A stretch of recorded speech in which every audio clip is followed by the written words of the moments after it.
Strong Nation kids, welcome to SNAKS. This is where we will be doing our Term 3 Strong Nation Kids Church. SNAKS stands for Strong Nation's Awesome Kids Segments. We're going to be posting a YouTube video every week for you guys as to keep you entertained amongst our church services in our house churches. SNAKS! So, that's pretty cool. So, over this next little while, because we can't actually hang out with these kids, what kind of stuff are we going to do, Sol? We've got fun, we've got crafts, we've got stories, we've got challenges, we have games, we have James. Oh, that's so lame. So stay tuned, it's going to be a fun time here at SNAKS. Since it's called SNAKS, do we get to eat snacks? Every single day. I'm in.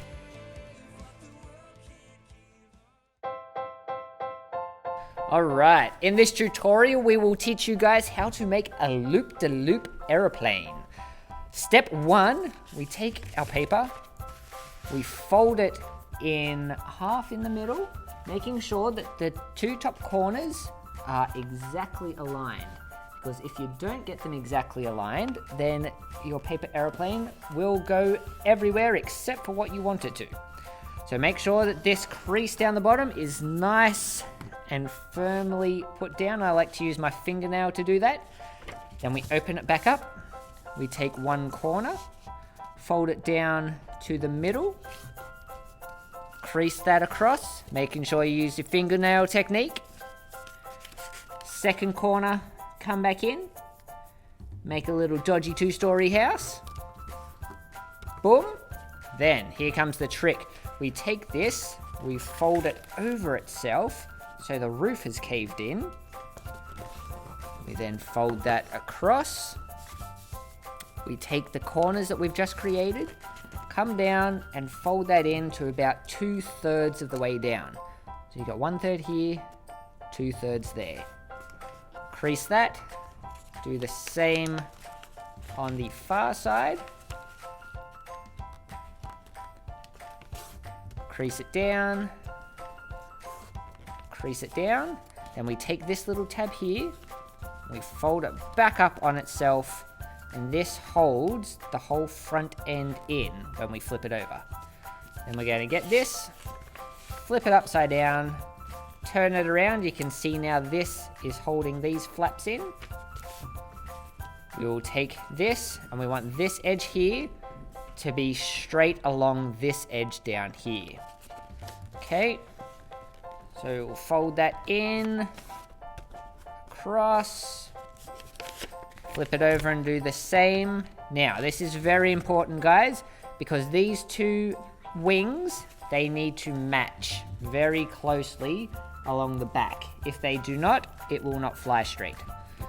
All right, that looks pretty straight. So then we'll give it a good old look-see. Now, here we have our almost completed plane. If you notice, my wings are faced slightly upwards, and that's to give it better balance. Now, from here, you can choose what to do. If you fold the back of the wings up like this, this will give it a loop-the-loop that will fly back over itself. If you only do one side up and one side down, it will do a barrel roll. And if you don't do any at all, it will be a fantastic glider. Guys, give it a go at home. Send in a video, let us see how far that you can fly these things and what sort of tricks you can do with them.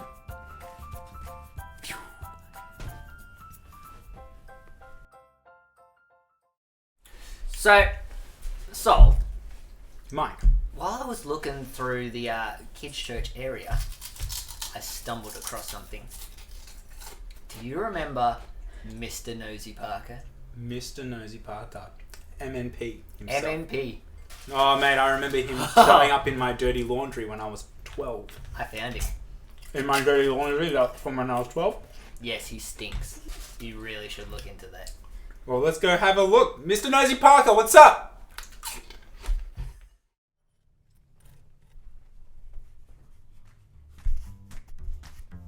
Oh, hello there.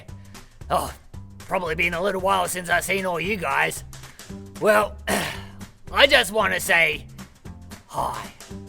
How are yous? Been a little while. I've been keeping very busy, keeping the church clean.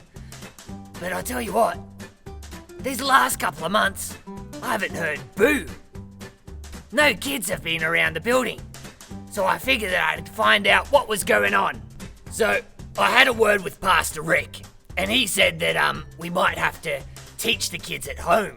So I thought that I might tell the story of Daniel and the lion's den. If I recall, and this was quite a while ago that I was actually at Daniel's den, but it was about this guy called King Darius. Hello? Yeah, that was him. And he was the king of Babylon. He was kind of a smart fella. And he picked, I think it was about 120 of the very smartest, best people in his kingdom to help him rule. Then, he picked 3 of them to be in charge. I need to pick 3 advisors. Where's Oscar, Morris, and Daniel? Hey man, I'm Daniel. I'm Oscar. You're Morris. Morris? I think Morris. you're Morris. Okay, Morris. Morris is very forgetful. Silly Morris. King Darius, he respected Daniel. I respect Daniel. Thanks, man. In fact, he thought that he would make him the ruler over the whole kingdom. He would be the second in charge after the king himself. The other leaders, however, they didn't want to have a bar of that. So, they decided that they will get together and they will cook up some evil plot to try and get Daniel in trouble with the king. We need to talk. About? The king loves Daniel, and I don't love Daniel. Why? Well, the king wants to make him a ruler over all the land, and he doesn't want to make us the ruler. We need to get rid of Daniel. Yes, I like it. I like it. Any ideas how to do that? Ooh! You go first. You go. Now you. You. We could take him to Egypt.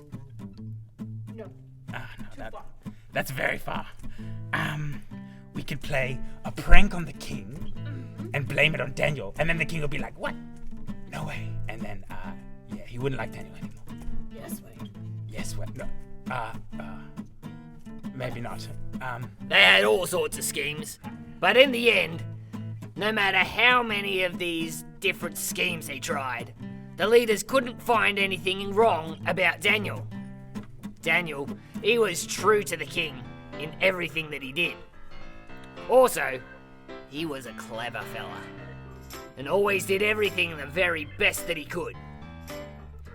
This made the other leaders super angry. And they knew that there was only one way, one thing they could do to try and trap Daniel. He is always praying. Yes. Maybe we can get the king to make a decree so that anyone who prays to anyone other than him would go into timeout. No. No, that wouldn't work. Into. How do we get rid of him? What about a hole? A hole? A hole. A hole. Yes. I don't have a shovel, and I'm not very good at digging holes. What about a volcano? I don't know any I don't know where any volcanoes are. How about a den? Ooh, Full of snakes. bears. Snakes. Dinosaurs. Ah, No, next time. lions? Oh, Oh. shit. They knew that nothing on earth would stop him from worshipping God. Daniel's enemies thought up a plan. They made a new law for the king to sign. They said everyone should only pray to King Darius. So, Big D, how's it going, man? Pretty good. I was thinking, well, me and Morris were thinking, what if, it sounds crazy, but I know, but what if we had a whole month where people only prayed to you? To me. Just to me. Just to you. And if anyone doesn't pray to you, tell them what we're going to do, Morris. They go in the lion's den. Yes, the lion's den. The lion's It's den. purely- The lion's den. Yeah, just the lion's den. If they don't pray to you, of course. Not just chuck them in there. So, what do you say? Sounds absolutely awesome. I like your thinking. Let's get you to sign this decree. All right. Here you go. King Darius signed the new law. What was that? Nothing. The new law made no difference to Daniel. He kept on doing what he always did, knelt by the open window 3 times a day and prayed to the God of heaven.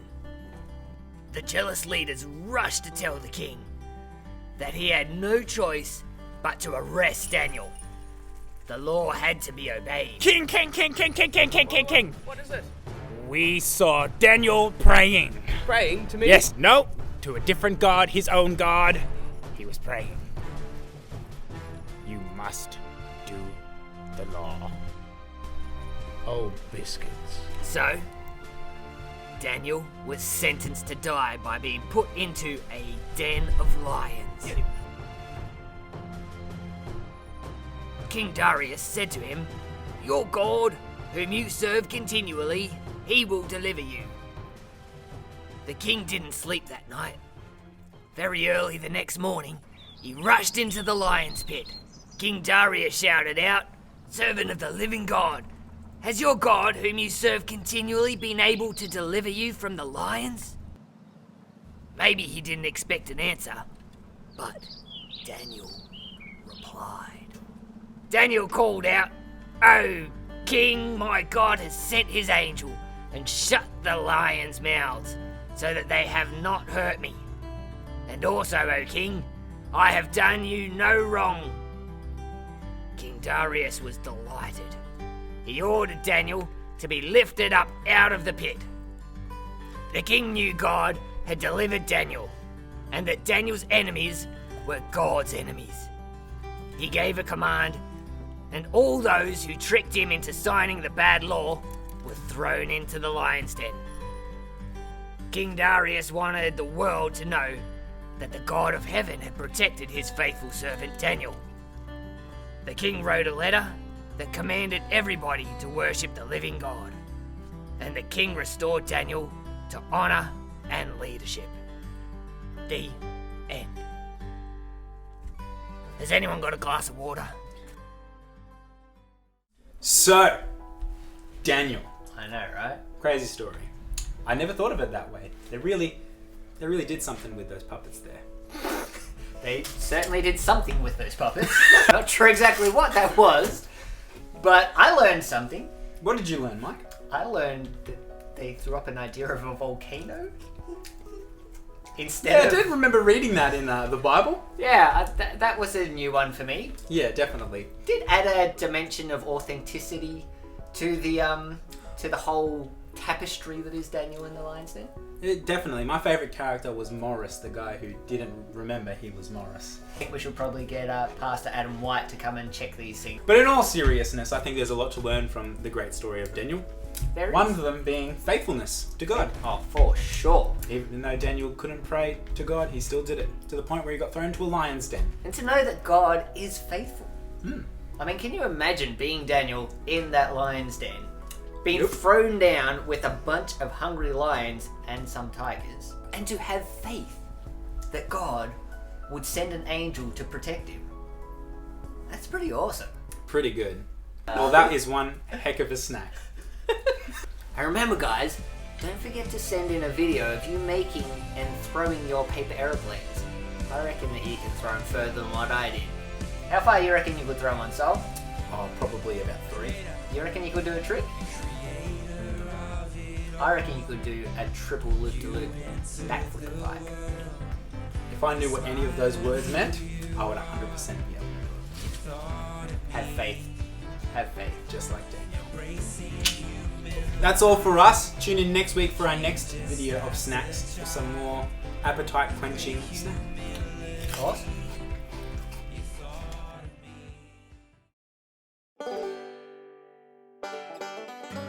This is not competitive eating. Try not to finish the whole bowl in the next 5 minutes.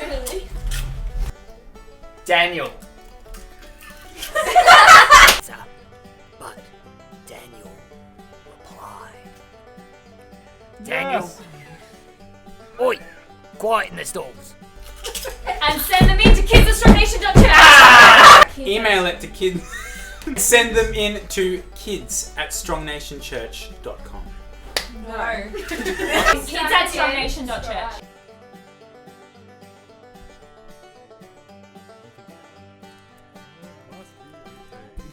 Hey guys, send in your paper aeroplane videos to strongnationkids.something.org/ These guys don't know what our email address is. So it's Kids right at here. strongnation.church. kids@strongnation.church. And don't forget to send them in to kids@strongnation.church. The web address will be down here. Or a bit lower. Mishkiel. You're now Morris. Morris. Alright. You're a bit of a mama's boy. We're done. We're done. We're not allowed